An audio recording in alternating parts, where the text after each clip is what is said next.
시장의 문을 쉽게 열어보는 주식학개론 시간입니다. 6월의 두 번째 월요일에 인사드립니다. 오늘 장 초반에 코스피 2200선을 돌파해내는 모습을 보여줬습니다. 석 달 반 만에 일어난 일인데요. 현재 코스피의 주가 수준, 그러니까 이 밸류에이션만 봐도 2002년 이후에 최고 수준이라고 하거든요. 장 후반 들어서는 물론 초반보다 좀 잠잠한 모습인데요. 이 상승세를 계속해서 이어갈 수 있을지 주목이 되고 있습니다.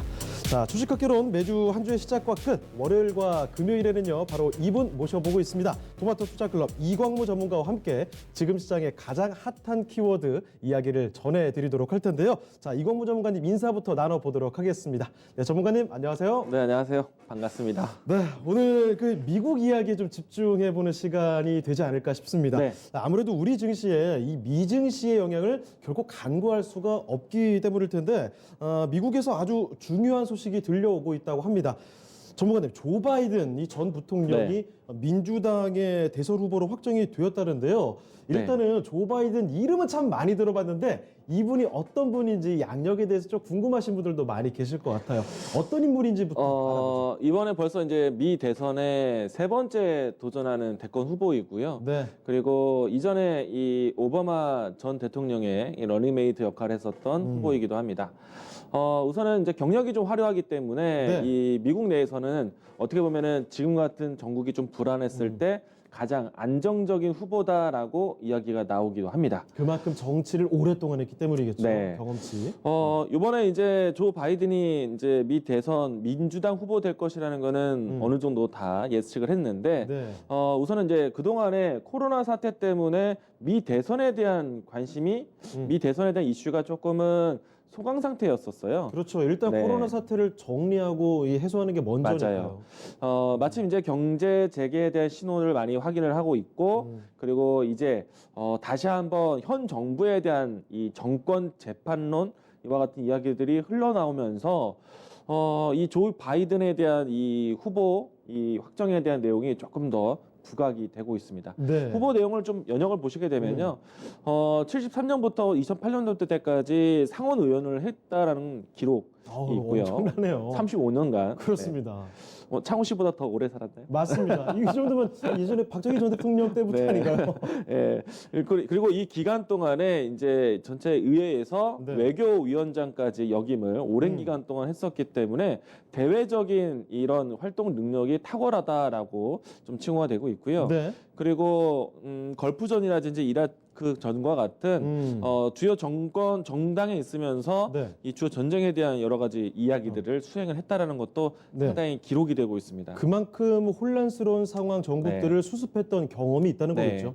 전반적으로 외교 능력에 대한 부분들을 좀 평가를 받으면서 이번에 만약에 이 트럼프 대통령과 그리고 조 바이든에 대한 이 여러 가지 이 경쟁력을 좀 비교해 봤을 때 네. 앞으로 지금 현재 트럼프 대통령이 진행하고 있는 외교에 대한 부분들을 확연하게 확 바뀔 수 있는 그런 이야기들도 나오고 있는데요. 일단 전반적인 내용들, 이와 같은 내용들을 확인했고 네. 앞으로 이 공화당 후보와 어떤 차별점을 좀 둘 것인지 자료 화면 또 같이 보도록 하겠습니다. 일단 여론조사 결과 네. 자체도 지금 조 바이든이 앞서고 있는 상황이죠. 우선 민주당 후보 내에서도 이 조 바이든 그리고 다른 후보들이 있었지 않습니까? 예. 그 과정 속에서도 트럼프 대통령보다도 오히려 좀 더 높은 표심에 대한 부분들이 좀 이야기가 되었었고요. 우선은 이 내용들을 좀 보시게 되면은 지금 트럼프 대통령보다는 조 바이든에 대한 안정적인 좀 이야기들이 좀 진행되고 있고요. 네.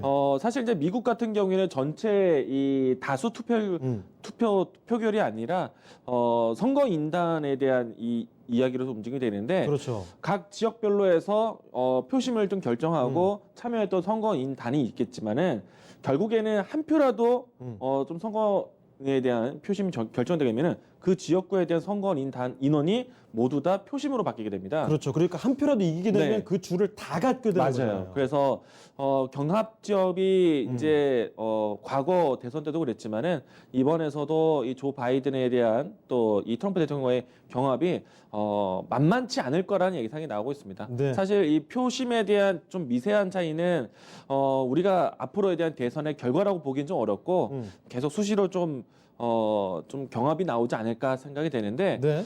일단 조 바이든 이 민주당 후보가 좀 우위라고는 얘기는 하지만은 트럼프 대통령에 대한 지지율도 만만치는 않습니다. 그러니까요. 거의 사실은 비슷한 수치라고 볼 수도 있을 것 같아요. 네. 다음 자료도 하나 보도록 하죠. 네. 조 바이든 같은 경우에는 이제 전반적인 민주당의 정통파로 좀 나설 느낌이지만 네. 어떻게 보면은 민주당 안에서는 중도파에 좀 가깝거든요. 그래서 이번에 만약에 트럼프 대통령의 공화당에 대한 표심도 어떻게 보면은 흡수도 할 수 있다라는 생각이 듭니다.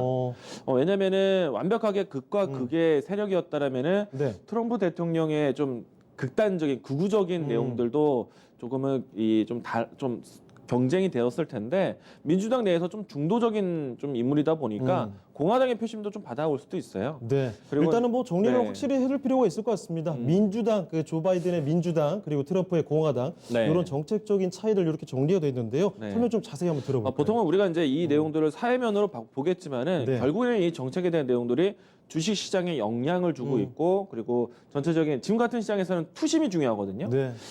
상당히 좀 이런 내용들이 경합이 됐다는 것만으로도 증시에 좀 투심이 좀 바뀌어가고 있는데 네. 가장 눈에 띄는 거는 이 조세 제도에서 법인세에 대한 변화. 만약에 사실 민주당 입장에서는 법인세에 대한 인상을 하면서 좀 네. 조세에 대한 부분들을 일단 눈에 보이는 이런 부분을 좀 챙겨야 된다. 네. 사실은 이제 트럼프 대통령 같은 경우에는 법인세를 낮추면서 기업에 대한 활동 능력을 좀 더 만들어줬거든요. 그렇죠. 근데 이 기업의 활동 능력이라는 거는 환경은 만들었지만은 실질적으로 고용 창출이라든지 투자에 대한 부분들이 기업이 하는 거에 대해서는 사실 강압은 아니기 때문에 당장의 이 세금에 대한 회수 혹은 경제 활동에 대한 능력을 높였다라고 볼 수는 없습니다. 네. 만약에 코로나19와 같은 이런 환경이 있었다라면은 기업의 입장에서 투자를 하기가 좀 껄끄름직하겠죠. 그런데 이제 지금 마침 코로나19라는 환경 속에 왔고 그렇기 때문에 당장의 이 어떻게 보면은 부자세에 대한 부분들, 이 법인세에 대한 인상이 어떻게 보면은 시장에 좀 걸림돌이 될 수도 있습니다. 부담으로 좀 작용할 네. 여지도 있긴 한 거죠. 투권자 이제 이거 그 투표자 입장에서는 유권자들은, 유권자 입장에서는 이런 내용들이 조금은 반갑게 볼 수도 있지만은 네. 기업의 형태에서는 사실 우리가 활동할 수 있는 환경을 좀 더 자유롭게 해준다면 네. 그런 부분들이 있기 때문에 이것만 봤을 때는 오히려 조금은 시장에 부담이 될 수 있는 요인이 있다라고 할 수 그리고 있겠고요. 뭐 실제 법인세 같은 경우에 세율 조금만 바꿔도 기업들에게 그렇죠. 매겨지는 그 금액 네. 자체는 굉장히 커지잖아요. 저는 사실은 개인적인 생각에서는 법인세를 낮추는 게 좋다라고 생각하거든요. 네. 물론 이제 우리나라 5대 그룹의 입장에서는 좀 다를 수 있는데 미국 같은 경우에는 특정 기업에 대한 주도로 해서 하진 않거든요. 네. 그래서 법인세를 낮춰주고 차라리 기업이 그만큼의 절감을 재투자할 수 있도록 하는 게 오히려 이제 시장에서는 반기는 내용이다라고 네. 할 수 있겠고요.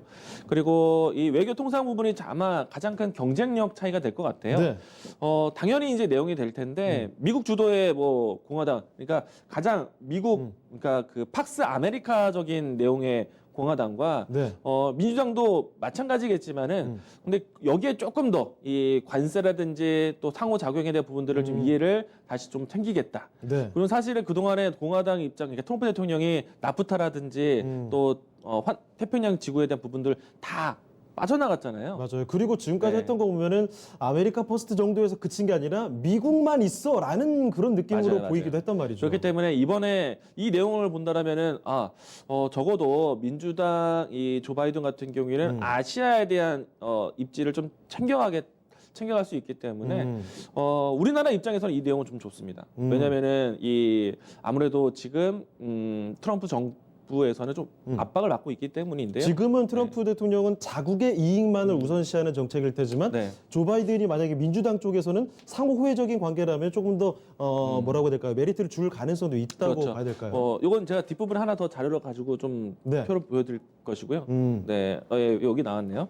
여기 보시게 되면은 지금 이 TPP라든지 그리고 USMCA에 대해서는 민주당도 찬성을 한다라고 되어 있는데 네. 앞에 보시면은 지금 트럼프 대통령 같은 경우에는 여러 가지 이 미국에 포함되어 있는 이것을 탈퇴를 했습니다. 네. 특히나 나프타 탈퇴를 하면서 USMCA를 설립을 했는데 네. 우리나라 입장에서만 본다라면은 지금 바이든 같은 경우에도 찬성을 한다라고 했습니다. 근데 이 부분들이 지금 앞으로 다자주의로 좀 바뀐다라면은 USMCA에 대한 힘은 조금 낮춰질 것 같아요. 비중이. 네, USMCA는 뭐냐면은 그동안에 이 북미 대륙 안에서 좀 자유롭게 이제 무역 경쟁에 대한 부분들을 좀 열어놓으면서 네. 미국 자국 기업들이 이 아메리카 대륙에 진출을 했습니다. 그래서 해외 공장에 대한 투자라든지 어떻게 보면은 미국 내에서의 고용 비용보다 네. 인건비 절감을 위해서 해외 멕시코라든지 캐나다 쪽으로 공장 이전을 한 거거든요. 네. 근데 이번에 USMCA를 결성하면서요. 미국 안으로 오히려 들어와라. 고용 창출에 대한 부분들도 자국 안에서 좀 키우겠지만은 네. 미국 안으로 들어와야지만 물량, 그러니까 생산 부품에 대한 공급을 그 기업 안에게서만 혜택을 주겠다. 이런 거기 나갔던 곳에 때문에 다시 돌아와라 이거죠. 그렇죠. 그렇기 때문에 어떻게 보면은 자동차 산업이라든지 철강 산업 같은 경우에 상당히 밀접한 관계를 가지고 있는 아시아, 우리나라 같은 경우에는 지금 트럼프 정권에 대한 부분들 이 조항이 사실은 부담 요인이에요. 계속해서 뭐 몇 해 전부터 나오기 항상 이제 고질적인 문제지만은 반덤핑에 대한 관세 문제가 항상 대두되었었거든요. 네. 근데 이 부분들이 조금 그래도 바이든 쪽으로 간다라면은 찬성한다고 얘기는 했지만 네. 그래도 이 부분들이 조금 낮아질 수 있기 때문에 이 부분 안에서는 좀 민주당 후보에 대한 이야기들이 표심이 있을 때 우리나라 경제에는 조금 도움될 수도 있다라는 거 네. 참고하시면 좋을 것 같고요. 알겠습니다. 무역 외교 통상에 대한 이야기를 나눠봤는데 좀 더 자료로 다시 한번 더 돌아가서 확인을 네. 해보도록 할까요? 그다음 외교 통상 그다음에 가장 이야기는? 또 이제 차이 나는 게 지금 외교적인 활동 그리고 이 정권에 대한 색깔이 다르잖아요. 민주당 또 공화당인데 민주당에 있었던 과거 정권의 이 정책들을 상당히 배제해 왔어요. 네. 그 중에 하나가 이제 오바마 케어였는데 이 헬스케어에서 오바마 케어를 다시 한번 더 계승하는 것을 가지고 있는 것이 또 민주당인데 네. 사실 이제 트럼프 대통령 같은 경우에는 이 약값 인하 정책에 대한 부분들을 펼쳤거든요. 사실 이 부분은요 미국 내에서 제약회사의 이 전통적인 유통 관계가 어떻게 되냐면은 제약회사가 있고요. 네. 그 유통을 하는 바이저가 있고 그리고 병원이 있습니다.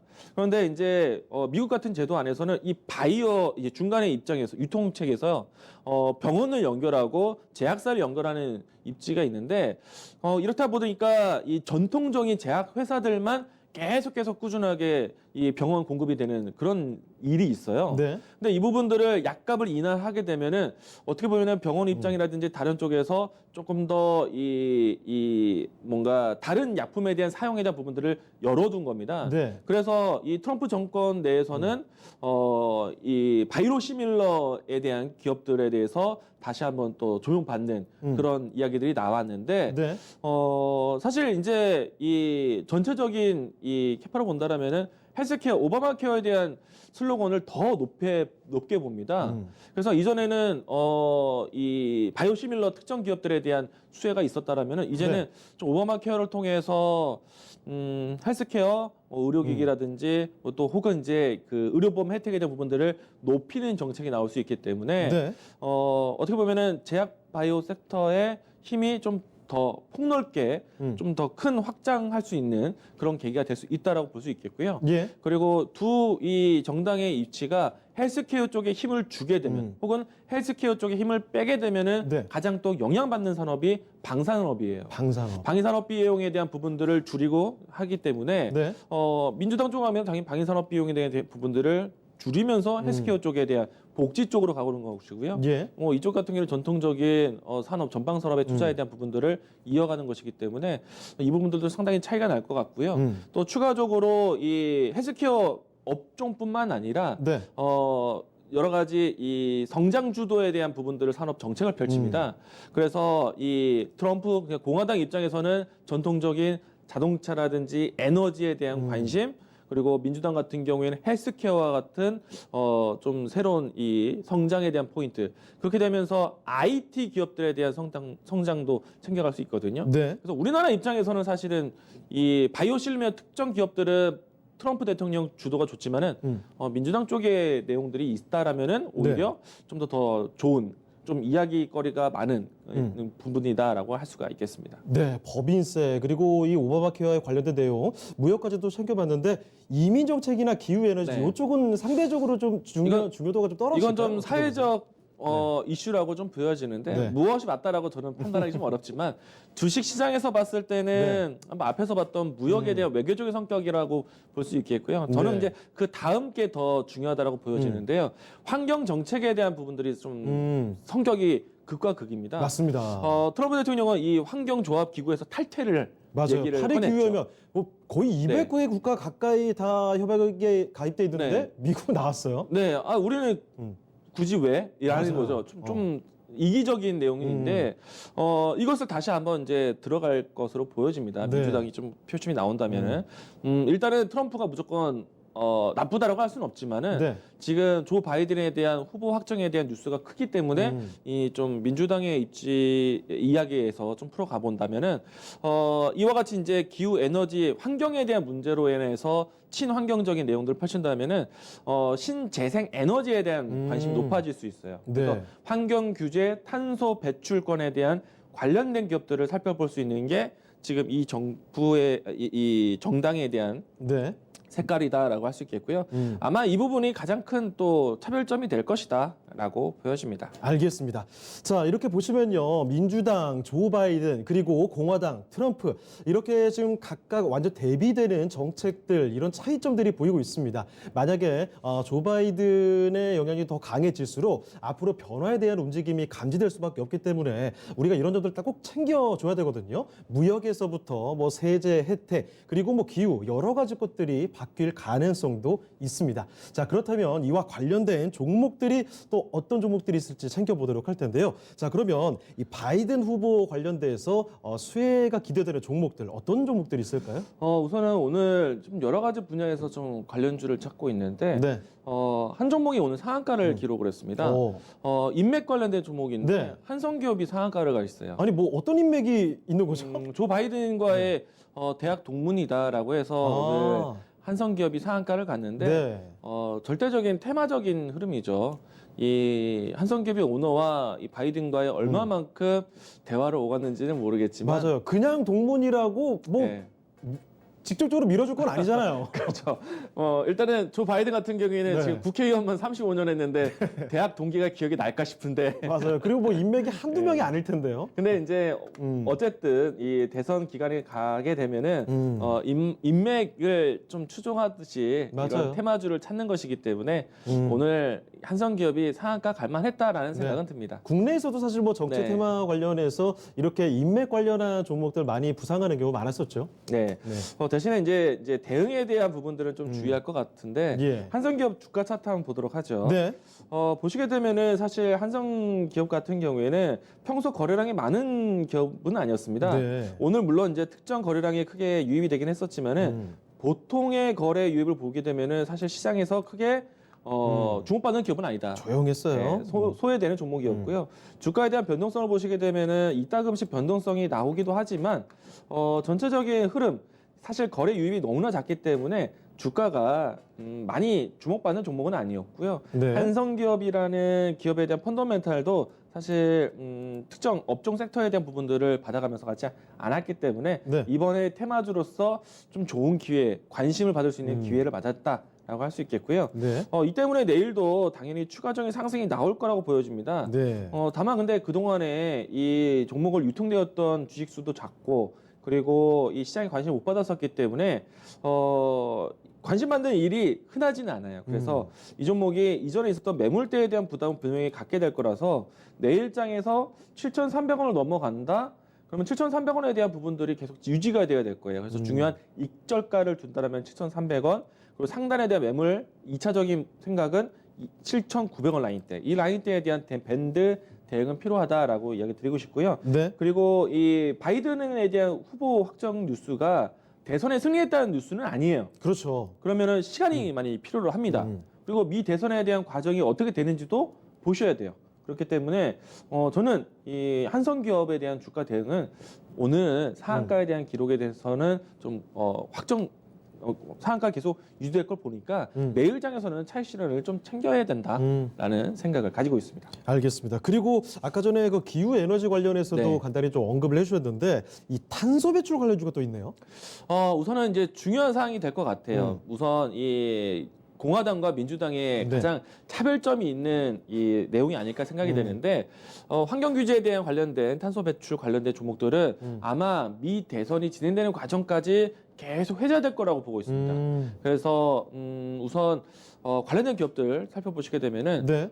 KC 코트레일이라든지 에코바이오와 같은 이 재생 산업에 대한 부분들을 할 수 있는 회사들을 좀 관심 있게 보시고요. 네. 그리고 과거에서부터 해서 이 공장 에너지 효율에 대한 관심이 높였던 후성, 이건산업, 슈캠스와 같은 기업들을 같이 보시면 좋을 것 같습니다.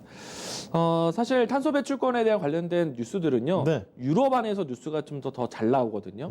그래서 유럽의 경제 재개에 대한 신호가 좀 더 계속 이어진다라면은 탄소 배출 관련된 기업들에 대한 관심도 계속 반복되지 않을까 생각을 합니다. 만약에 굳이 따진다라면은 네. 인맥 관련된 한성기업보다 이쪽 섹터의 움직임이 더 지속될 것으로 보고 있기 때문에 네. 이 하단에 있는 기업들에 대한 내용들 같이 보시는 게 좋을 것 같아요. 자, 이 원격 의료 헬스케어 관련주도 네. 아까 전에 뭐 살펴주셨던 것처럼 그 헬스케어 관련 그런 수혜를 예상하면 될까요? 우리나라 같은 경우에는 이 제약주 같은 경우에 과거에는 되게 내수 종목이었거든요. 제약 회사들이 대부분 우리나라 안에서 우리나라 국민들을 대상으로 판매를 해왔습니다. 그런데 이제 최근 10년 안에 동안에 이 제약 회사들이 생산할 수 있는 파이프라인을 가지면서 네. 다국적 기업들이 우리나라에 생산을 맡기기 시작을 했어요. 그러면서 이제 여러 가지 제약군에 대한 협업도 가능해졌고, 네. 그러면서 이제 글로벌 기업으로 성장하는 단계지만 여전히 바이오 헬스케어 그리고 뭐 바이오 시밀러 이 내용들로 가지고서는 사실 이 실적주를 만나기가 좀 많지는 않죠. 네. 실적이 나오는 기업들이 많지가 않아요. 사실 대부분의 적자 지속의 모멘텀만으로 승부하는 종목이기 때문에 테마적 흐름이 나올 수밖에 없습니다. 네. 그래서 이번에 이제 미 대선에 관련해서 움직임이 나올 때도 테마주로만 보셔야 될 것 같아요. 근데 미국은 달라요. 미국의 정말 큰 산업이라 본다면은 에너지, 자동차, 뭐 그리고 반도체 그리고 헬스케어예요. 헬스케어 기업들이 실질적으로 전체 글로벌 이 50위권의 제약 회사들 중에서 미국 기업들이 많다 보니까 네. 실적이 제대로 나오는 회사들입니다. 그래서 하나의 정통적인 산업이에요. 근데 우리나라는 테마주죠. 그래서 본다라면은 테마주로 보셔야 돼요. 네. 그리고 특히나 보시게 되면은 원격 의료, 이 헬스케어 기기 이런 기업들을 좀 살펴보셔야 되겠고, 비트컴퓨터, 유비케어 같은 경우에는 최근에도 언택트 그리고 또 원격 진료 관련해서 움직임이 좀 나왔었고, 네. 그리고 여기에 헬스케어라는 의료기기 쪽으로 보시게 되면은 인피니티 헬스케어라든지 그리고 뭐 비상장되어 있지만은 삼성 메디슨 이와 같은 기업들에 대한 관심도 필요하다라고 이야기 드리겠습니다. 자, 그리고 그 밑에는 이 IT 산업 이렇게 돼 있는데 카테고리가 좀 큰 것 같습니다. 저는 좀 이게 크게 왜 뒀어요. 바이든 세주죠? 왜냐면은 이 공화당 입장에서는 네. 사실 5G 투자에 대한 내용들은 강하지만, 네. 그러니까 5G 투자라는 거는 트럼프 대통령만의 슬로건은 아니거든요. 그냥 전 세계가 5G로 넘어가기 때문에 5G2 패권에 대한 이야기는 그렇죠. 나눴지만은 이걸 제외하고는 IT에 대한 내용이 사실 없어요. 트럼프 대통령 정권에서는. 네. 최근에 와서 이제 화이에 대한 제재가 좀 크지만 네. IT에 대한 그것이 없습니다. 그래서 근데 이제 조 바이든 같은 경우에는 성장에 대한 모멘텀을 더 크게 부각하는 정당이기 때문에 네. 성장 산업에 대해서는 IT 산업. 만약에 우리나라 같은 경우에는 IT에 대한 관심을 조금 더 어느 쪽에 뉴스를 좀 기대한다? 민주당 후보에게 좀 더 기대를 할 수가 있습니다. 그래서 이제 전체적인 산업에 대한 섹터 군을 봤을 때 성장에 대한 포인트는 민주당 쪽으로 보자라고 이야기를 드린 겁니다. 알겠습니다.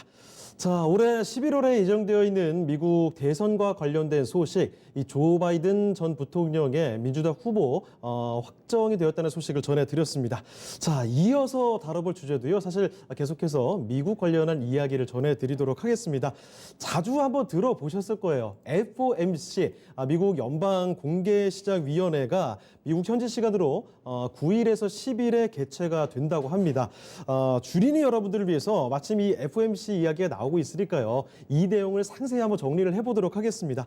자, 일단 전문가님, FOMC가 뭔지 자세하게 또 쉽게 좀 정리 좀 해주시죠. 네, 일단은 FOMC 약자를 좀 풀어서 이야기를 네. 드리고 싶지만은 그냥 보겠습니다. 알겠습니다. 네, 어려워요. 너무 복잡하게 할 필요 없어요. FOMC 내용만 보면은 미 연방 공개 시장위원회예요. 네. 그러니까 전체적인 금융시장, 경제시장에 대한 위원회, 그러니까 네. 조율을 할 수 있는 단체가 되지 않을까 논의하고 생각되는데, 앞으로 방향 설정하고 뭐 이런 거죠. 네, 공개 시장 조작에 관한 정책 담당 이렇게 이야기되었는데 통화라든지 네. 금리라든지 이런 부분들이 가장 기초적인 시장 기준입니다. 네. 이 부분들을 설정할 수 있고 이런 가이던스를 내놓을 네. 수 있는 위원회다라고 할 수 네. 있겠고요. 그게 바로 공개 시장 조작이라는 거죠. 맞습니다. 그리고 이 위원회를 구성하고 있는 인물들을 보셔야 되는데 네. 연방준비제도 이사회의 인물과 그리고 연방은행 총재들이 좀 참여되는 그런 구성을 가지고 있는데 만약에 이 통화라든지 금리에 관련해서 또 추가적으로 경제 여건에 대한 부분들을 조율할 수 있는 네. 준비제도 이사회가 같이 되어 있고요. 그리고 역시나 또 가장 기본일 수 있는 통화, 금리, 연방은행 총재가 참여를 합니다.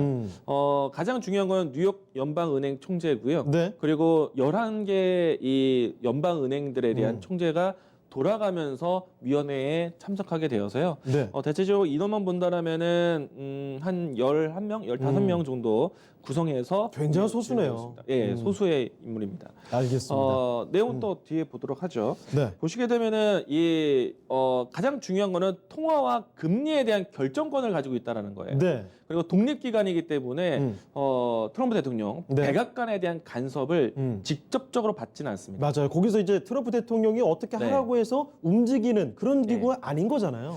간접적으로 네. 방해는 받지만은 직접적인 권한을 그렇죠. 갖고 있지는 않아요. 네. 그래서 독립기관이다라고 보시면 좋을 것 같고요.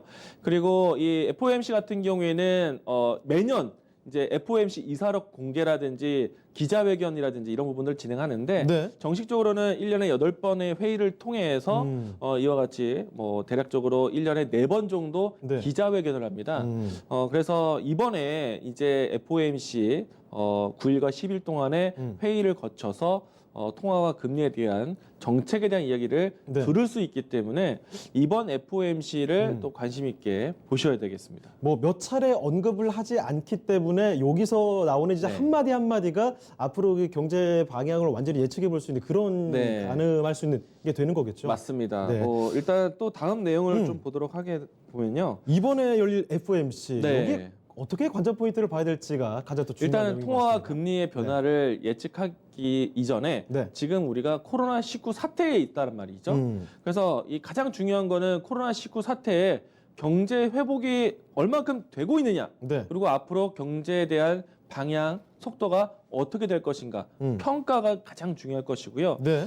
일각에서는 이번에 다시 한번 FOMC에 대한 회의를 통해서 금리 이 인하에 대한 정책이 나올 수도 있다라고 이야기는 하고 있지만은 사실 그렇게 결정을 내리기는 쉽지는 않을 거예요. 왜냐하면은 어떤 특정한 위기에서 네. 벗어나고 있는 과정 속에 있기 때문에 여기에 조금 더 뭐 충분히 이제 좀 지수도 반등을 했고요. 네. 시장 리스크가 되었었던 달러 통화에 대한 부분들도 좀 안정을 가졌기 때문에 여기 사태를 좀 주목을 그대로 할 것 같고요. 대신에 이제 이번에 나오는 경제 회복 평가 어떻게 할 거냐? 네.